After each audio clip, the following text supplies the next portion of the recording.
on how that's going to ultimately play out if it ever has to be relied upon, right? You're making a decision on an overall plan on these 40 items. So will then they look at that, the overall plan, and say, this area of community cities wants to handle this way, and we will apply what they have requested in this plan? No, the grant is specific, like there's a grant application. So you want a kind of a somewhat specific but still general mitigation action. Elevate flood properties. You don't want to say a specific area. Then when you go in for your application, you say, these are the houses that we want to elevate. So it's not super specific, and it is adjustable. It also, in the planning process, the 5th chapter, which we haven't gotten to yet, it discusses how this plan is going to be maintained or amended or whatnot.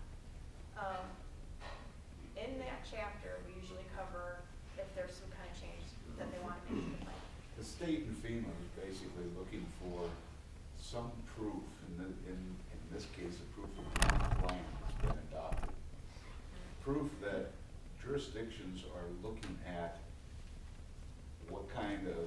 where they are vulnerable. Yeah. What kind of action they could take to mitigate that vulnerability.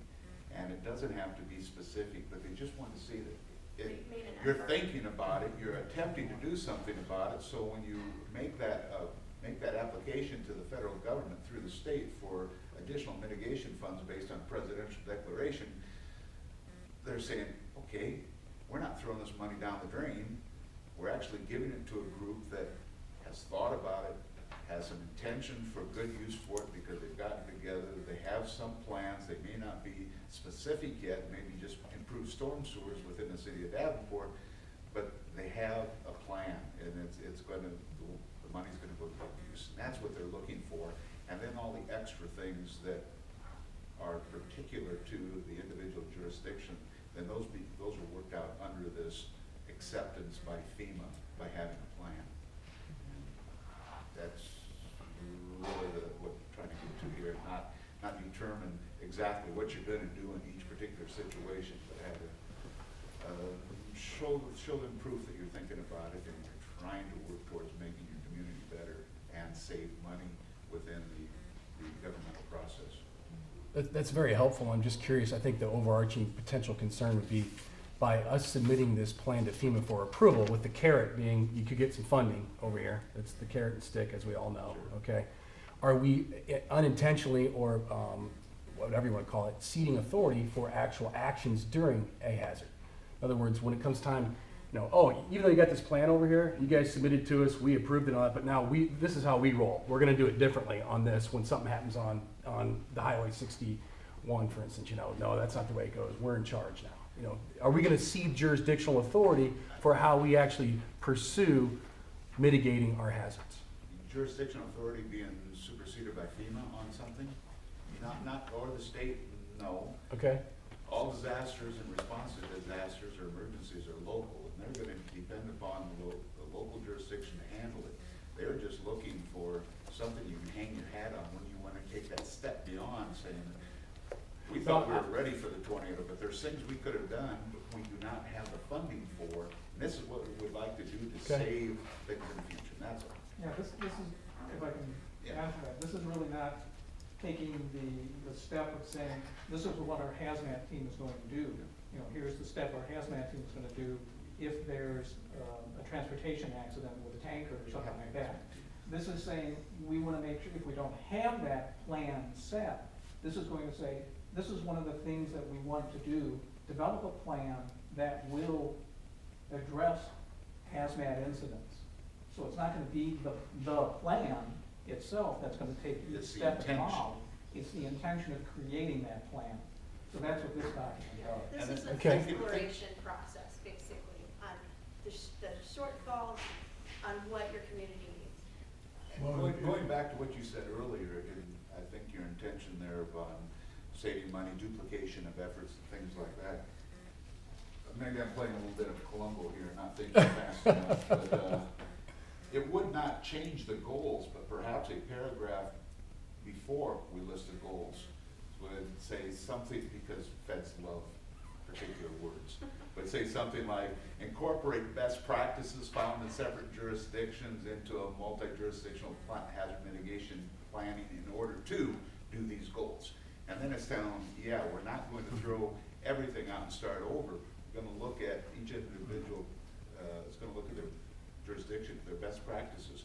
And that can be shared amongst this group, so they're not reinventing the wheel.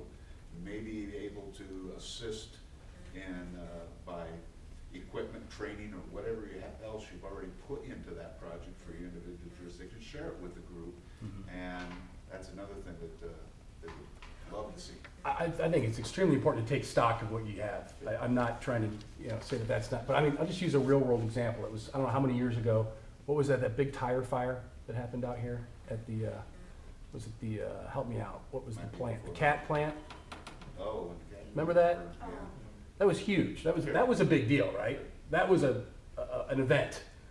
A big fire, a structural fire, I think it would have been underneath here. When that happened, didn't we all, I mean, did we not have people who kicked into gear and knew what they were doing already? Okay, I think I know what the confusion. Do you see what I'm saying? This is a hazard mitigation This is plan. a mitigation. There's emergency response plans, there's Okay. disaster recovery So plans. this is preventative? This is a hazard mitigation plan. Okay. Hazard mitigation, this is looking Okay. ahead to see what we can do to mitigate potential hazards from either happening or being worse or Okay. minimizing their impacts. We're not gonna prevent winter storms, but perhaps we can do our best to position ourselves to address and handle winter storms. We're not gonna be able to prevent hailstorms, but, there's things we maybe can do to mitigate their impacts. So that's what we're looking at. In the case of disaster response, emergency response, there's people around this table that are involved in that, and we appreciate their efforts. They're oftentimes referred to as first responders because they're the first ones to respond. This plan doesn't deal with that. This plan This deals is with, supposed to take place. let's look at before what we have out there that we can change, see if we can change it to mitigate it, and if we can't, recognize that we can't. Yeah, just make it aware. That's where an education would come in. Are all the committee members clear on what we're being asked to provide prior to the next meeting? And if you give it to me, if you give me some brainstormed ideas, I'll put them together so that we have something to work off of starting right away at the meeting. Okay, hearing no questions, I will. Wrapped it up.